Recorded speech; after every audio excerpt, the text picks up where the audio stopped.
Ito mga ka-TH, may sign pa dito. Ayan, follow passage. Tapos ang tinuturo na follow passage niyan, itong bato na to na isa sa mga barrier. Pag sinundan natin yan, itong bato na to, biyak to, biyak. Ang ibig sabihin niyan mga ka-TH, passage to, passage under.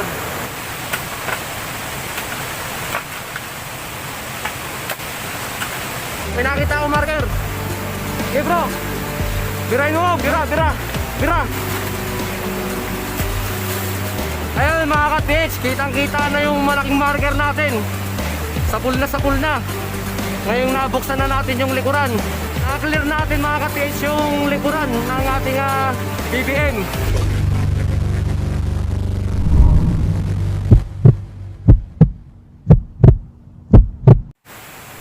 Good day mga ka-TH. Bilang pagpapatuloy sa part 5 ng pag-recover sa bahagi ng Yamashita Treasure, kahit na masama ang panahon, gawa ng maulan, ay patuloy pa rin kami ni Eco Bravo sa pag-operate ng aming treasure site. Mabuti na lang itong si Eco Bravo ay determinado katulad ko na masungkit ang tagumpay. Ito ang tandaan nyo mga ka-TH, lahat ng bagay ay pinaghihirapan. Hindi matamis ang tagumpay kapag walang paghihirap na naranasan.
Ito mga ka-TH, galing yan dun, heart shape na stone.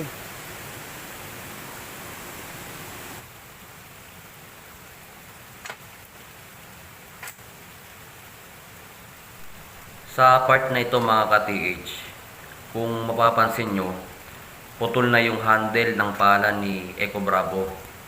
Bago kasi namin naabot yung topsoil ng aming dig spot, puro batuhan muna kasi yan mga ka-TH. Kakapwersa ng kakapwersa, kaya bumigay na yung pala.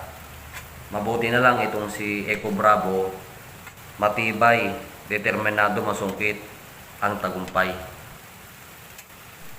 Sa pagdadala pala ng kagamitan papunta dyan sa treasure site, mas mabuti mga ka-TH na dalihin nyo yung mga kagamitan nyo, katulad ng pala, piko, bareta, maso, pangsinsil. Kapag dinala nyo yan sa treasure site mga ka-TH natin, mas maganda mas mabuti kung dalhin nyo yan ng takip silim pa lang, mga madaling araw, para nang sa ganun hindi makikita ng mga taga-bundok o naninirahan dyan sa dadaanan nyo papunta sa inyong treasure site. Nang upang sa ganun, hindi nila namamalayan na meron kayong project na treasure site dyan sa lugar nila. Nang upang sa ganun, mapigilan din yung tinatawag na sabotage. Maraming mga ka-treasure hunter natin dyan na na-encounter yan. Na yung ino-operate nila, kapag wala sila ay may tumitingin din na iba. O kaya sinusubaybayan sila. So, ganyan mga ka-TH. So, sa ibang part naman, ang ginagawa namin ni Eco Bravo, minsan lumilihis kami ng daanan. Hindi kami sa mismong pathway papunta dyan. May mga pathway kasi dyan mga ka-TH na gawa ng mga taga-bundok papunta sa mga lugar na yan. Ang ginagawa namin ni Eco Bravo, minsan lumilihis kami ng daanan o gumagawa kami ng sariling daanan papunta dyan sa may aming treasure site. Nang upang sa ganon, hindi kami masundan o hindi kami matrace ng ibang tao. Para nang sa ganon din, ay kami lang nakakaalam ni Eco Bravo kung saan yung aming treasure site. Yun lang mga ka-TH sa pag-iingat natin sa ating treasure site. Naway nakadagdag ito sa kaalaman nyo patungkol dito sa ating pagki-treasure site. So sana nabigyan ko kayo ng tips. So yan mga ka-TH, patuloy kami sa pag-ooperate ni Eco Bravo. Baybayan nyo lang mga ka-TH hanggang sa huli. Maraming salamat po.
Alright mga ka-TH, sa mga hindi po pala nakakaalam, itong si Eco Bravo ay katutubo yan dito sa Surigao del Norte.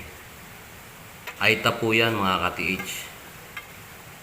Alam nyo po ba yung mga Aita na yan masisipag po talaga yan mga yan, lalo na sa paghuhukay.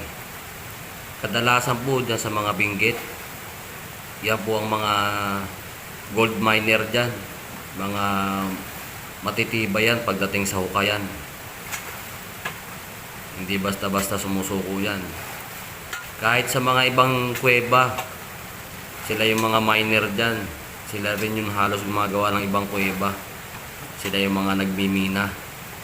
Kaya matibay sa mga hukayan yan. Swak na swak para maging treasure hunter. Kaso yung knowledge kasi nila mga ka-TH medyo limited pagdating sa mga knowledge regarding sa mga pagti-treasure hunt. So ang alam lang kasi ng mga yan pag sa dating sa treasure hunt, yung mga natural gold pagmimina. So yan mga ka-TH, si Eco Bravo, isa sa mga maasahan yan. Alright mga ka-TH, dito naman mga ka-TH, kung mapapansin nyo, may face marker sa ibabaw ng bato. Nakatingin pa rin yan o nakaturo pa rin yan dito sa may aming dig spot. So yan, mas advice ko sa inyo talaga yung lawakan o lakihan nyo yung inyong dig spot para sakop talaga lahat ng posibilidad kung saan yung part na ibinaon nila. At ang advantage talaga ng malaking dig spot, mas makakagalaw kayo ng maayos sa loob ng dig spot nyo. Komportable kayo na magukay ng magukay compared nyo sa masikip o sa mas makipot. Tsaka ang mas makipot na dig spot is mas prone sa accident yan mga ka-TH. So like for example, pag may gumuho na bahagya, automatic yan sa inyo tatama yan o mas mabilis kayong matabunan. So kailangan mas lakihan nyo yung inyong dig spot kapag meron kayong treasure site. Yan mga ka-TH natin.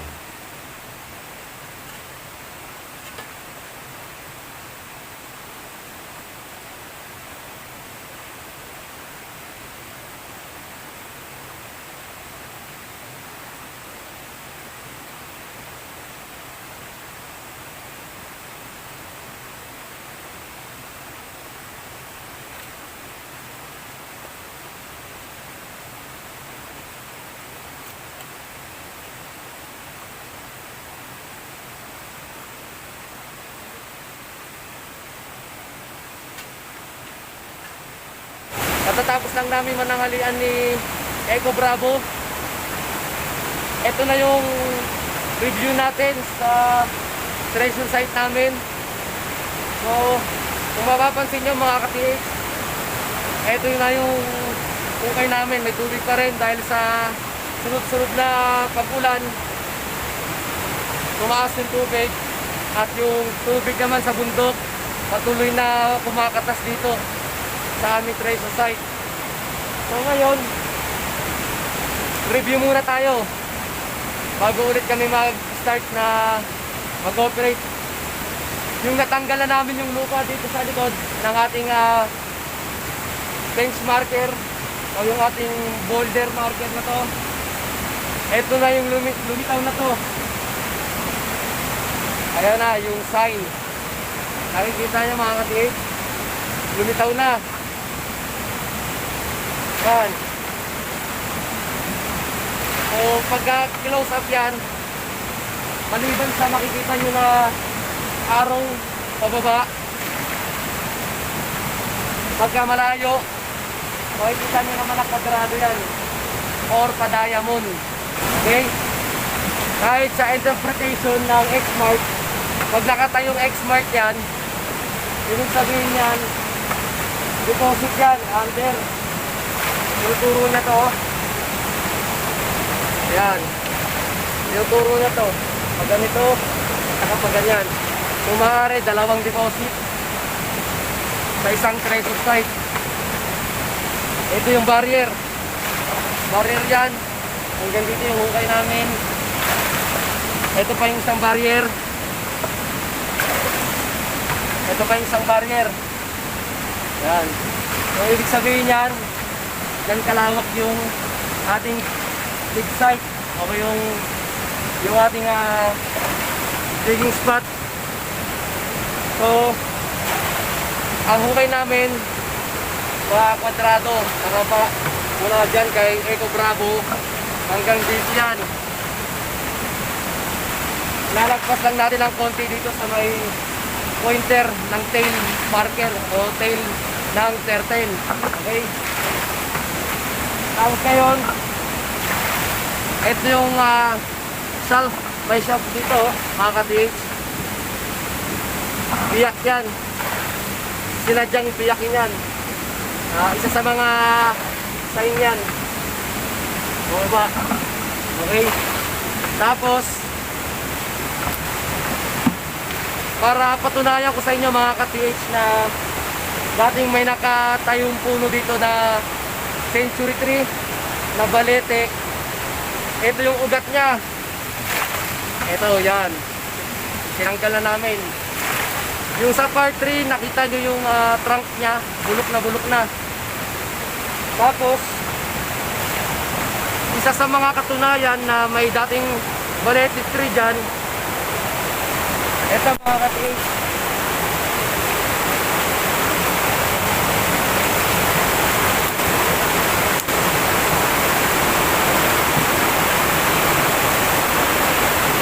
Yan.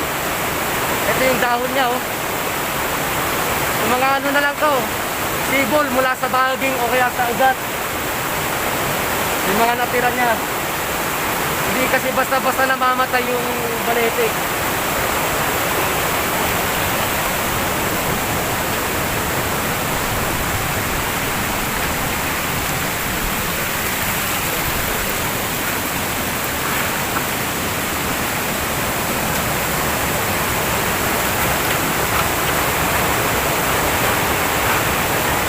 Okay mga ka-TH, explain ko sa inyo kung bakit hanggang doon yung hukay namin. Kasi meron yan safety purposes, kaya hanggang doon yung hukay namin mga ka-TH. Para kung sakaling bumaksak tong bato na to mula sa digging spot, automatic yan, meron kami tatakbuhan papunta doon. Okay, kaya hinabaan namin hanggang doon sa dulo nun, sa barrier, para kung sakaling bumaksak yung bigrak na to o yung boulder marker natin, bumaksak sa amin sa digging spot, meron tayong exit, emergency exit. Doon yun, tatakbo yun mula dito sa ganito. So meron pa rin tayong safety.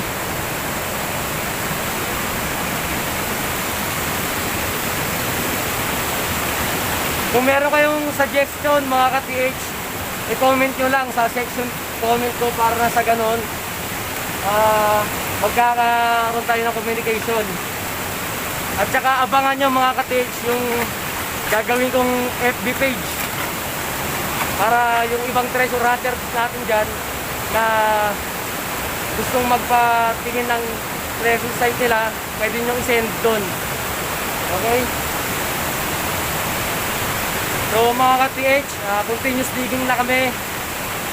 So still watching mga ka-TH, and good luck sa amin.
Yan, buhusan mo.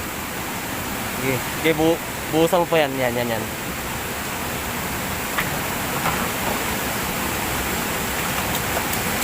Dito, to. Ito, nasa baba. Yan. Hugutin mo yan, hugutin mo. Dahan-dahan. Yun.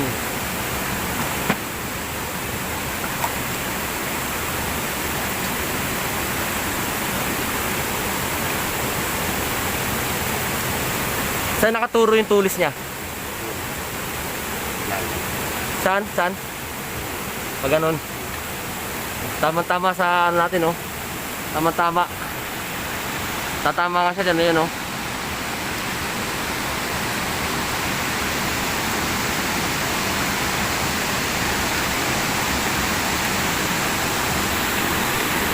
Sige.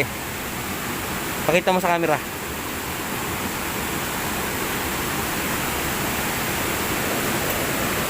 Ito mga ka-TH, oh. Nakaturo yan pababa. Pag ganyan. Ayan mga ka-TH. Yan. Klarong-klaro.